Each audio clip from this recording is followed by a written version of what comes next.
우리 권사님, 주사님 귀한 찬양 감사를 드립니다. 주변에 계시는 분들과 한번 인사 나누시죠. 주님의 이름으로 사랑하고 축복합니다.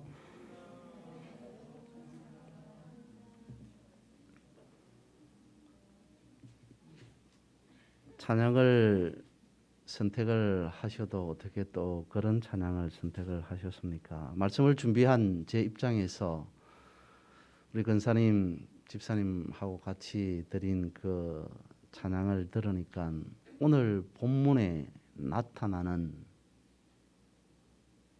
주인공이라고 말씀을 드려야 될까요? 주인공은 주님이시겠습니다만은 본문에 나타나는 수로보니게 여인이 드리고 싶었던 그런 찬양이 아니었을까? 말씀을 준비한 제 입장에서 찬양이 마치 우리 권사님, 집사님이 찬양을 드리는 것이 아니라 하나님 앞에서 수로보니게 여인이 찬양을 고백하고 있다라고 하는 생각이 들어집니다. 여러분, 성경이 왜 성경입니까? 답은 성경 안에 있습니다. 말씀이 육신이 되었다라고 하고 있잖아요. 성경이 되는 이유는, 성경이 성경일 수밖에 없는 연유는 성경에서 말씀이 육신이 되었다 말하고 있기 때문입니다. 이 말이 무슨 말이죠? 말씀이 육신이 되었다라고 하는 것은 말한 대로 이루어졌다는 거잖아요. 그대로 이루어졌다는 것이 말씀이 육신이 되었다는 것입니다. 그래서 성경이 성경이 되는 이유가 여기에 있는 것이죠.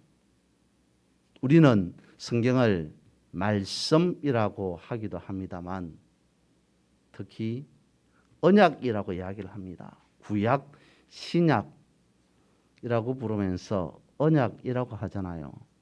말씀이 하나님의 약속이다라고 이야기를 합니다. 약속이라고 하는 그 의미에는 성취, 이루어짐을 조건으로 하고 있지 않습니까? 성경이 되는 이유, 말씀이 육신이 되었다라고 하는 의미, 그것은 반드시 이루어진다는 것입니다. 지난번에도 말씀을 드렸습니다마는 성경은 말에 대한 중요성을 언급하고 있죠. 지난번에 드렸던 말에 대한 중요성에 대한 말씀 두 구절을 보면 이제 첫 번째 잠언 18장 20절 21절은 이렇게 말씀하고 있습니다. 사람은 입에서 나오는 열매로 말미암아 배부르게 되나니 곧 그 입술에서 나는 것으로 말미암아 만족하게 되느니라. 죽고 사는 것이 혀의 힘에 달렸나니 혀를 쓰기 좋아하는 자는 혀의 열매를 먹으리라. 죽고 사는 것이 혀의 힘에 달렸다라고 말씀을 하고 있고요. 그리고 민수기 14장 28절에서는 그들에게 이르기를 여호와의 말씀에 내 삶을 두고 맹세하노라. 너희 말이 내 귀에 들린 대로 내가 너희에게 행하리니. 다시 말씀을 드립니다. 그들에게 이르기를 여호와의 말씀에 내 삶을 두고 맹세한다. 그것은 너희 말이 내 귀에 들린 대로 내가 너희에게 그대로 행할 것이다 라고 말씀을 하고 있습니다. 하나님은 우리가 무슨 말을 하는지에 대한 관심이 크다는 것 아니겠습니까? 다시 말씀을 드리면 하나님은 우리와 끊임없이 계속 대화하고 싶다는 거죠. 말하고 싶다는 겁니다. 대화를 원하고 계신다라고 하는 것입니다. 아무리 작은 일이라 할지라도 하나님과 대화로서 그 문제를 풀기 원하신다라고 하는 뜻은 아니겠습니까? 그걸 우리는 바꿔서 뭐라고 부르게 됩니까? 하나님은 우리와 대화하기를 원한다. 우리와 함께 하기를 원한다. 임마누엘 내지는 코람데오라고 하죠. 하나님은 우리의 대화에 우리가 무슨 말을 하는지 귀를 기울이신다. 거기에 관심을 가지신다. 하나님은 우리와 대화를 원하신다. 하나님은 우리와 함께 하기를 원하신다. 임마누엘 되시는 하나님이라고 말을 하지 않습니까? 그러면서 말에 대한 중요성 앞서 드렸던 성경 두 구절에서는 이렇게 말하죠.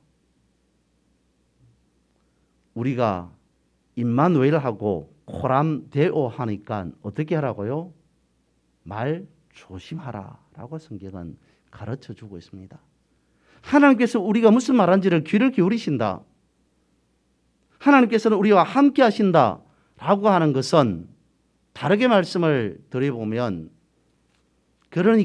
그러므로 함부로 말하지 말라. 말 조심하라. 왜요? 인생은 말대로 간다 라고 하는 것 아니겠습니까? 그것을 성경에서는 주님은 이렇게 말씀을 하고 있습니다. 내 믿음대로 될지어다. 내 믿음이 크도다. 내 믿음대로 되라 라고 가르쳐주고 있죠. 오늘 본문의 말씀은 마태복음 15장에도 동일하게 있는 내용 말씀입니다. 작년에 마태복음 15장에 있는 오늘 본문과 동일한 마태복음 15장을 본문으로 하여서 말씀을 드리기도 했습니다. 다시 마가복음으로 돌아와서 작년에 드렸던 말씀을 묵상해 봅니다. 여기에 초점을 두었습니다. 주님과 이방 여인이 나누었던 대화 내용이 무엇인가 라고 하는 것이 아니라 대화의 주제가 무엇인가, 대화의 핵심이 무엇인가 라고 하는 것을 살펴보았습니다. 사실 성경은 반복하는 것을 좋아합니다. 마태복음만 있는 것이 아니라 마가복음, 누가복음, 요한복음도 있고요. 출애굽한 것을 구약에서만 언급하고 있는 것이 아니라 구약에서도 신약에서도 거듭 계속 반복하고 있어요. 되풀이하고 있습니다. 왜 그렇겠습니까? 그것이 의미하는 바가 크기 때문이죠. 오늘 본문에 수로보니게 여인에 대하여서 말씀을 전하는 분들의 전체적인 주제를 보면 믿음입니다. 마태복음에서 주님도 그렇게 말씀하고 계십니다. 이 여인의 믿음이 크도다라고 말씀을 하고 계십니다. 그래서 여인의 믿음이 좋았기 때문에, 여인의 믿음이 컸기 때문에 자신의 딸의 병을 치유하게 할 수 있었다라고 믿음을 부각시킵니다. 그런데 말씀을 보면 이 여인의 믿음이 어떻게 하여서 큰지 작은지를 가름할 수가 없습니다. 그래서 오늘 이 시간에는 이 여인의 무엇을 보고 예수님께서 믿음이 크다라고 말씀하셨는지, 주님과 수로보니게 여인과의 대화 가운데에서 그것을 한번 찾아보고자 합니다.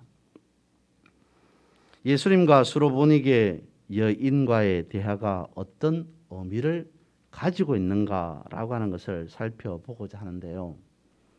오늘 본문에 시작하고 있는 마가복음 7장 말씀을 보면 예수님께서는 당시의 유대 종교 지도자들 그리고 기득권층들과의 면담을 가집니다.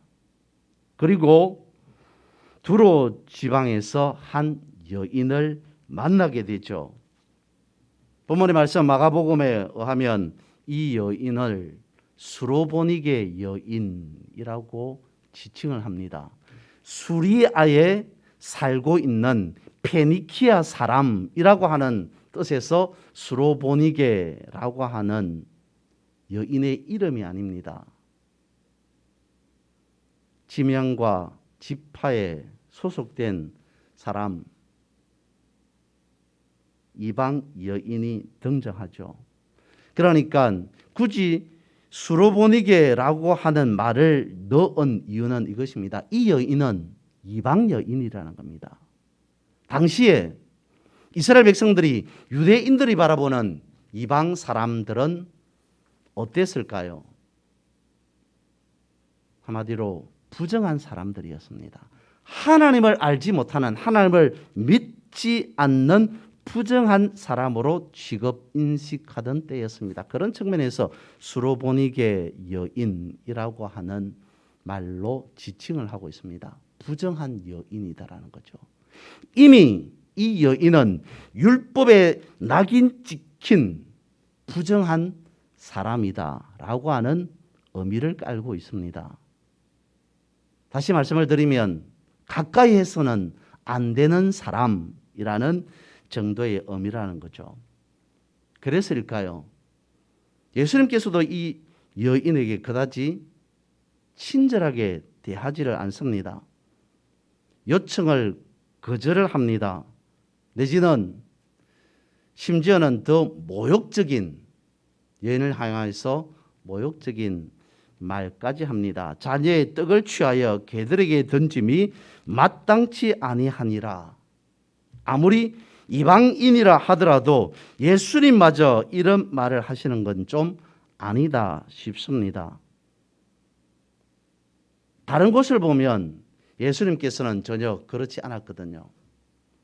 세리 삭개오를 보고도 예수님은 아주 친절하게 대하셨어요. 당시에 붙잡혀서 발각되면 바로 현장에서 죽음을 면치 못하는 가늠한 여인 앞에서도 예수님은 친절하게 그 여인을 대하셨어요. 5명이나 남편이 있었던 여인에게도 예수님은 친절하게 대하였습니다. 부드럽게 다가가셨어요. 그런데도 오늘 본문에 등장하는 이 여인을 차별하는 이유는 무엇이겠습니까? 이제 말씀을 드리면 수로보니게 이방 이 여인을 통하여서 예수님은 당시의 종교 지도자들, 당시의 기득권층들을 향하여서 무엇인가 깨달음을 주고 싶었던 것이었습니다. 주님께서 이렇게 말씀을 하시죠. 자녀로 먼저 배불리 먹게 할지니 자녀의 떡을 취하여 개들에게 던짐이 마땅치 아니하니라. 이 말을 풀어보면 이렇습니다. 이방인인 너는 작은 개이기 때문에 나는 자녀의 떡을 너에게 던질 수 없다. 너는 자녀가 될 자격이 없다. 너는 이방인이기 때문이다. 나는 먼저 자녀인 이스라엘 백성들을 만족시켜야 하기 때문에 자녀의 떡을 취하여 내게 줄 수 없다라고 하는 의미입니다.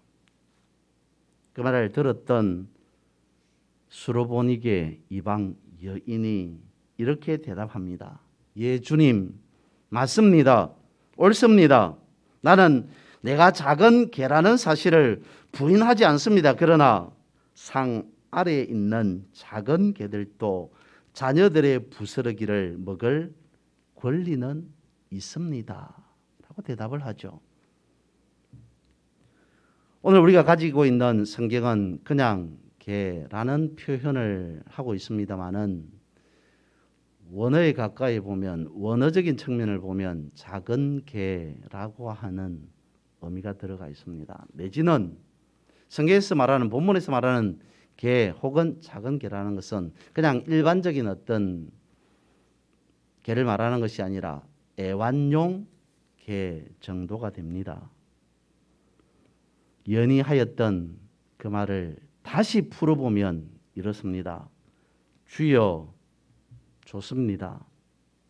당신은 나를 애완용 개라고 말씀을 하셨습니다. 이로써 나는 만족합니다.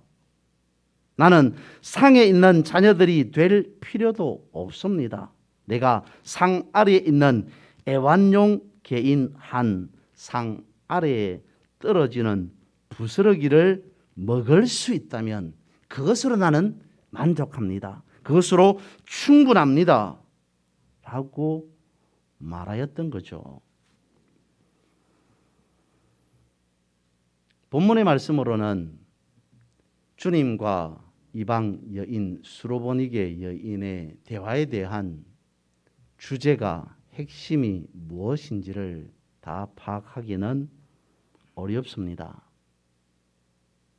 그러나 여기에서 주님과 이 여인과의 대화 가운데에서 주제가 대화의 내용이 아닌 핵심이 무엇인가라고 하는 것을 보면 이렇습니다. 주님은 여인을 통하여서 이걸 말씀해 주고 있는 겁니다. 나는 누구인가? 라고 하는 겁니다. 그게 대화의 주제입니다. 너는 나를 누구라 하느냐? 라고 하는 그것이 대화의 핵심이요 주제였던 것이죠. 그것을 성경에서 본문에서 말하고 있지 않는데요. 떡이라고 표현을 하고 있습니다. 떡은 주님 자신을 가리키지 않습니까? 요한복음 6장 35절 말씀에서는 주님을 이렇게 말씀을 합니다. 나는 생명의 떡이다 라고 말씀을 하고 있죠. 나는 하늘에서 내려온 떡이다. 하늘에서 내려온 생명의 떡이다 라고 말씀을 하고 있습니다. 떡이 가지고 있는 의미가 무엇인지는 알고 계시죠? 나는 하늘에서 내려온 생명의 양식이다 라고 요한복음에서 예수님께서 수도 없이 주변에 많은 사람들에게 말씀하셨음에도 불구하고 당시의 유대인들은 어떻게 했습니까? 그것을 믿지 않았습니다. 믿을 수 없었습니다. 못 믿겠습니다. 라고 계속적으로 부인하였습니다. 주님이 그 말을 거부하였습니다. 오늘 본문이 가지고 있는 마가복음 7장도 마찬가지입니다. 유대 종교 지도자들에게 주님이 누구신지에 대하여서 말씀을 하였습니다. 그런데 저들은 그거를 알아듣지 못하였던 거죠. 주님은 그것이 아니라고 말하고 있는데 당시의 유대인들은 우리가 가지고 있는 전통이 있어요. 주님 당신은 모르겠습니다만은 모르지만 우리가 가지고 있는 율법이 있어요. 우리가 가진 계명이 있어요. 라고 하면서 주님의 말씀을 받아들이지 않습니다. 반박합니다. 믿지 않았던 거죠. 그래서 그거를 이방 여인을 통하여서 증명해 주고 있는 것이 오늘 본문의 내용인 것이죠. 그것을 저들에게 유대인들에게 믿지 못하는 받아들이지 못하는 사람들을 향하여서 설명해 주고 있는 것이 본문의 내용입니다. 수로보니게 여인과 주님과의 대화에서 단지 이 여인의 딸이 나았다, 치유되었다, 귀신이 떠나갔다 라고 하는 기적을 연출하는 것 전혀 아닙니다. 주님은 생명의 떡이시다 라고 하는 것을 이 여인을 통하여서 가르쳐주고 보여주고 있는 것이죠. 주님은 자신을 그러니까 생명의 공급자임을 천명하는 내용이 바로 오늘 우리가 읽은 본문의 내용입니다. 그 결과로 나타나는 것이 귀신 들린 딸을 치유해 주는 것이죠. 예수님께서 수르보니게 여인에게 돌아가라, 귀신이 내 딸에게서 나갔느니라 라고 하는 이 말을 잠시 봅니다. 예수님과 대화를 나누고 집으로 돌아갔을 때 아이는 침상에 누워있고 귀신이 나갔더라 라고 되어 있습니다. 여기에 중점은, 중심은, 핵심은 무엇이겠습니까? 딸이 귀신으로부터 해방되었다? 아닙니다. 이 말의 중점은 주님의 복음 사역 가운데에서 주님 자신이 떡이라고 하는 것을 증명해 주는 것이었습니다. 주님 자신이 떡이라고 말씀하시는 생명을 나누어 주셨다는 것이 핵심입니다. 귀신에게 사로잡혔던 생명을 주님이 가진 전혀 새로운 다른 생명을 나누어 주셨다. 그래서 이 여인의 딸이 치유되었다, 고침받았다 라고 하는 것이 핵심이라는 거죠. 그런데 여전히 우리의 머릿속에 남아있는 석연치 않은 부분 하나가 있지 않습니까? 예수님께서 여인을 개라고 말씀하셨다는 겁니다. 앞서 말씀을 드렸던 것처럼 원어에서는 이게 그냥 개가 아니고 애완용 개다. 집에서 사람들이, 가족들이, 아이들이 돌보고 아끼고 사랑해주는 어떤 개든지 간에, 애완용이든 집을 지키는 개든 아니면 사냥을 하던 개든, 어쨌든 우리의 머릿속에 남아있는 것은 예수님께서 이 여인을 통하여서 하필 개라고 말씀을 하셨을까? 만약에 다른 부분들에서처럼 바리새인이나 사두개인이나 서기관이나 이런 사람들처럼 주님 보시기에 엄청난 무언가를 큰 잘못을 했어요. 위선자요 거짓 언행을 하였습니다 라고 했다면 오늘 본문의 말씀, 이 여인을 개라고 표현하였던 그 말을 우리가 이해할 수 있을 것 같습니다. 그런데 여인은 그렇지 않습니다. 자신의 필요를 충족시키지 못하는 것이 아니라 자신의 자녀로 인하여서 슬픔에 빠져있는, 아픔에 빠져있는 어머니였습니다. 그런 어머니를 이렇게 표현한다는 것은 너무 가하지 않는가 라고 하는 생각을 떨쳐버릴 수 없습니다. 이것을 알아야 됩니다. 당시 유대의 교육 방법은 이랬습니다. 우리는 자녀들이 학교에 갔다 오면 부모는 아이에게 이렇게 물어봅니다. 오늘 학교에서 무엇을 배웠니? 라고 물어보잖아요. 유대인들의 부모는 아이들이 학교에 갔다 오면 이렇게 묻는답니다. 오늘 학교에서 무엇을 물어봤니? 오늘 학교에서 네가 질문한 것은, 선생님에게 질문한 것은 무엇이니? 라고 하는 것을 물어본답니다. 그것이 유대인들의 교육 방법입니다. 랍비들도 그랬다는 거죠. 사람들에게 먼저 질문을 던집니다. 그리고 상대방이, 질문을 받은 상대방이 그것을 듣고 생각하고 답변하는 것이 무엇인가 라고 하는 것을 유도했다는 거죠. 먼저 질문을 던지고 그 질문에 대한 답을 어떻게 말하는가 라고 하는, 이것이 유대인들의 사회에 있는 삶의 방식이요 교육 방식이었던 것입니다. 예수님께서도 유대인이셨습니다. 그런데 예수님께서 수르보니게 여인, 이방 여인을 과연 개라고 보셨을까요? 예수님은 그렇게 취급하지 않았습니다. 오히려 유대인들을 향하여서 그렇게 말하였던 것은 아니겠습니까? 여러분들이 말하고 있는, 여러분들이 인식하고 있는 여기에 이방 여인이 한 분 있습니다.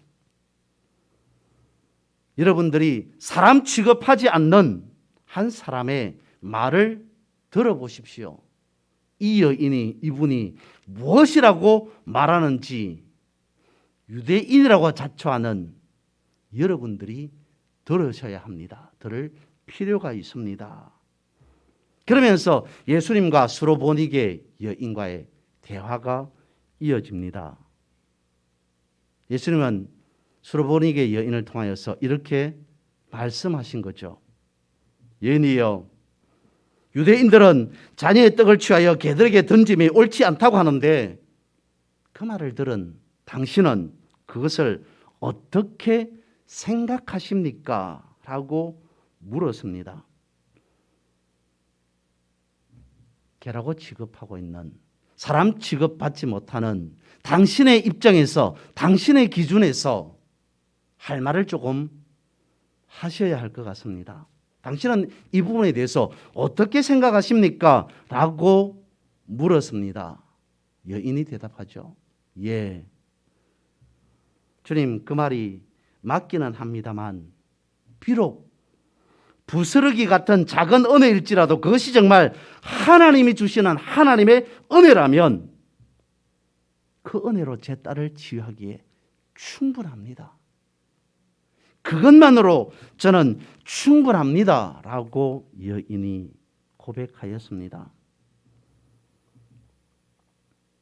주여, 옳습니다. 나를 강아지라고 불러도 좋고 개라고 불러도 좋습니다.